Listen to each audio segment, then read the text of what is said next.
Par groupe, les élèves du collège viennent s'asseoir dans ce bus, un simulateur unique grandeur nature pour comprendre les risques d'accident en transport en commun et surtout comment s'organiser pour évacuer du bus en cas d'accident justement. On leur montre une vidéo sur laquelle des mannequins sont assis à bord d'un car qui se retourne. Donc ça nous permet de leur expliquer un petit peu quelles sont les trajectoires des corps au moment d'un retournement. Et ensuite, on leur donne quelques indications liées à la sécurité pour ensuite terminer par l'exercice pratique. Vous savez que vous êtes dans le seul car au monde capable de faire l'exercice qu'on va faire là ?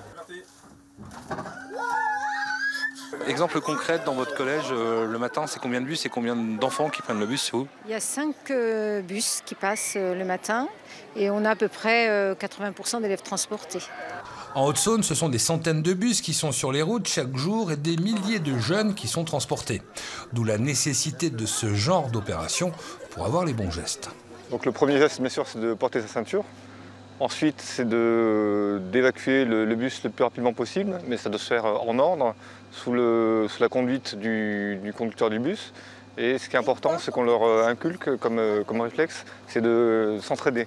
Agrès, message reçu 5 sur 5 par des collégiens très intéressés par cette opération. Je sais que c'est dangereux si on ne s'accroche pas, parce qu'il y a quand même des grands dans mon bus qui ne s'accrochent pas. Je vais être un peu plus vigilant, parce que des fois je ne m'attachais pas, des fois je m'attache, des fois je ne m'attache pas. Enfin, maintenant je vais m'attacher. Tous les services de l'État unis pour prévenir, sensibiliser, une démarche pédagogique qui se poursuit après dans les établissements et d'autres actions comme celle-ci pourraient s'envisager dans le futur.